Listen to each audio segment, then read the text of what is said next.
Hello and good day everyone! Once again, welcome sa aming channel. Today, another banana recipe. Banana cupcakes ang gawin natin. Honestly, first time ako nakapagawa ng banana cupcakes and then last time nakapagawa ako ng banana muffins. But this time, I will share you banana cupcakes na kung saan may toppings na chocolate, di ba? Para lasang-lasa at medyo sosyal ang dating.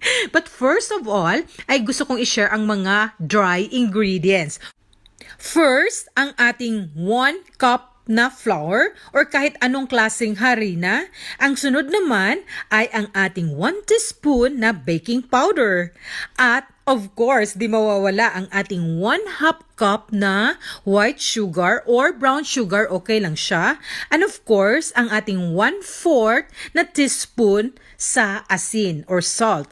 Okay na yan siya. And after that, ay i-mix lang natin first ang ating mga dry ingredient bago natin i-set aside at bago natin sisimulan yung sunod na ingredient. So ito first na 4 ingredients para sa ating dry ingredients. Ang sunod naman ay maghanda tayo ng bowl and then ang ating 2 pieces or 2 piraso lang na banana, yung hinog na talaga, and after that, mash natin siya or i-press natin and then, ayan, okay na siya.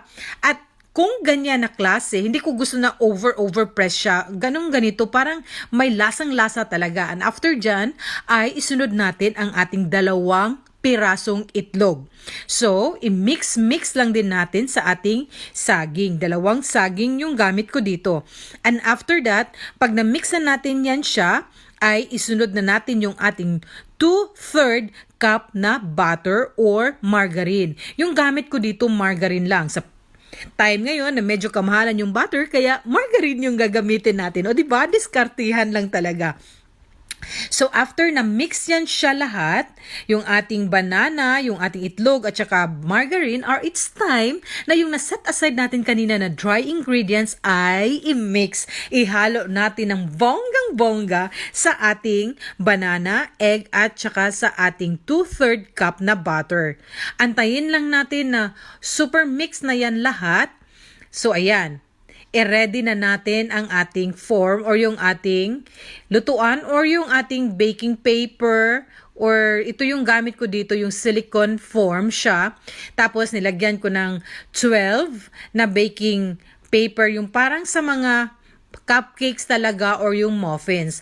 So ayan, sa ating mixture ay lagyan natin isa-isa. So, sa nagawa ko this time, ay 12 yung nagawa ko. Ayan, ready na siya. Diba? Napakadali lang talaga gawin.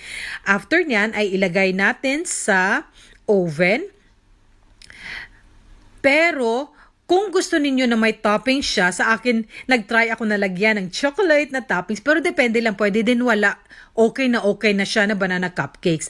But para sa akin, gusto ko na may iba ang dating, pero medyo sosyalan ang dating. At may extra ako dito na chocolate, kaya nilagyan ko siya ng chocolate sa toppings niya, di ba? Okay na okay, at titingnan natin mamaya kung ano ang resulta.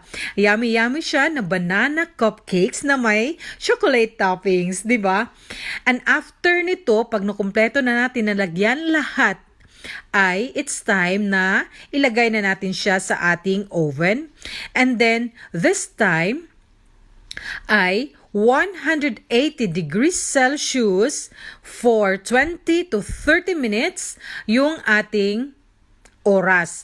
So, pag sa 20 minutes, hindi pa siya masyadong super brown, ay okay siya na ay up to 30 minutes, pero wag nang pasobrahan kasi parang ma-over na siya at di na masyadong masarap. So ayan, after 30 minutes, to yung sa akin 30 minutes, ay pwede na kunin ang ating banana cupcakes with chocolate toppings. Ang saya at napakadali lang talaga gawin ng banana cupcakes with chocolate toppings. Pwede din na ang i-toppings ninyo ay yung mani or pwede din yung desiccated coconut pero hindi lang isabay. So, okay na yan siya. Sana ay nagustuhan ninyo ang ating banana recipe, banana cupcakes with chocolate toppings for today. If you like this video, please don't forget to like, share, at subscribe sa aming channel. Thank you and God bless us all!